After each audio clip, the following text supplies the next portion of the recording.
Grit, determination, fortitude, and it took everybody. I think the biggest thing for us was I got to give credit to the bench. They came in and really,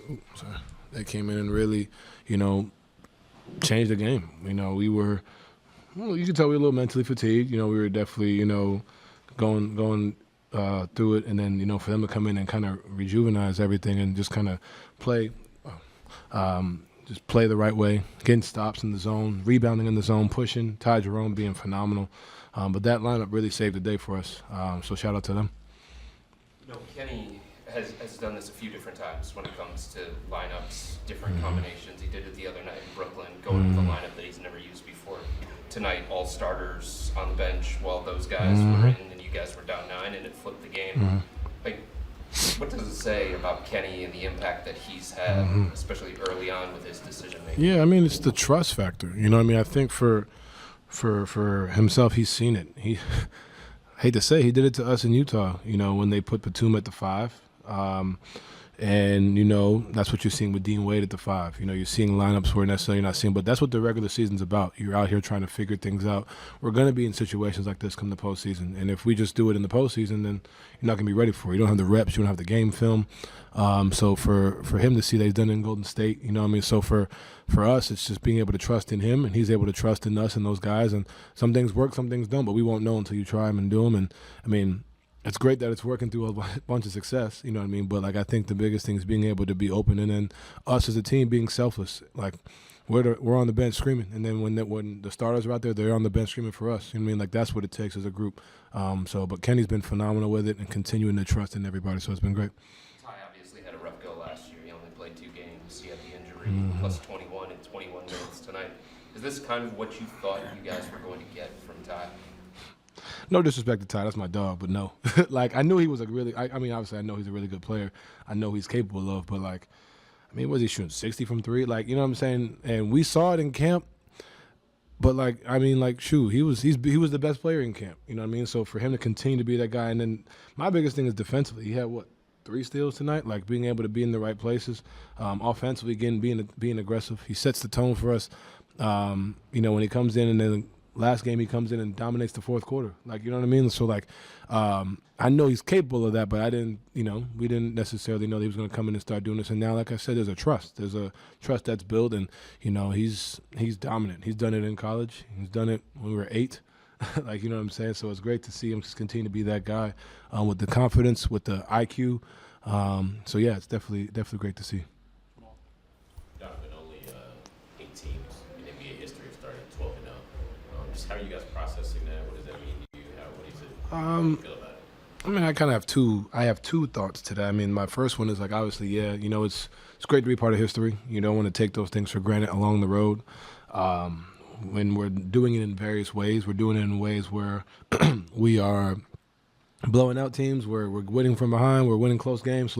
It's different. It's somebody different every night, leading the charge. It's always a group effort. So, it's great to see. But I'm always the devil's advocate. I'm always it's only 12 games. You know what I mean? So at the end of the day, it's just continuing to be this team throughout. You know what I mean? It's great. We're playing well. Vibes are good, but we have to continue to be this team. And that's been my message to the guys in the locker room. This is great. We're going to get teams' best shots. We're going to get tested early.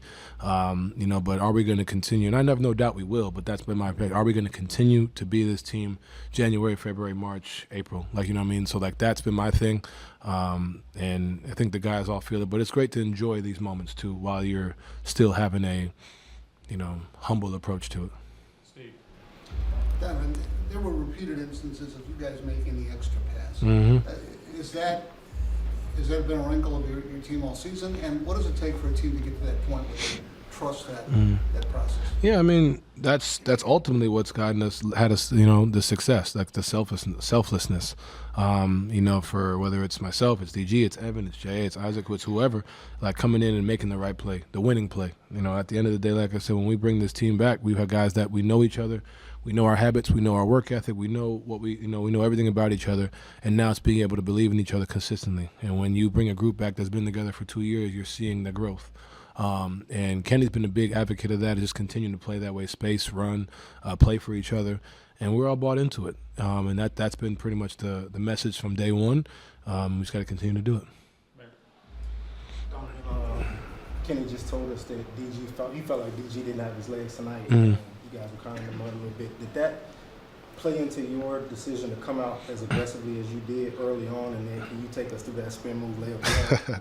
Yeah, I told to Chris earlier, like my role this year it's been different. I think everybody knows me as a scorer. Like you come in and score, but like for us to be who we want to be, it's not just myself. It's it's DG, it's Ev, it's Karis, it's whoever. You know what I mean? So for me, kind of just balancing that.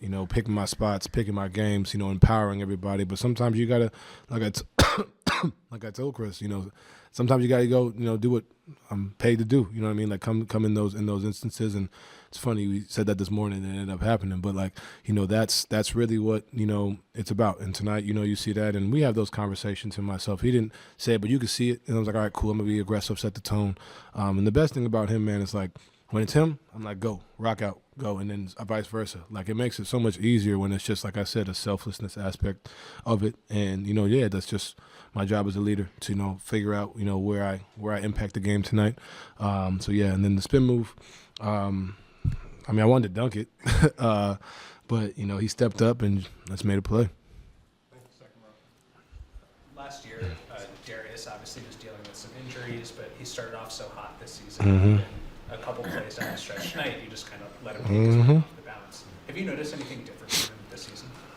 Well, I think we live in such a world where it's like whatever happens recently is like that's who you are. You know what I'm saying? And I hate it. Especially for him last year, like that wasn't, he got poked in the eye. He's got his jaw wired shut. Like he had stuff obviously with the family. Like life happens. You go through stuff, and obviously like he had his ups and downs.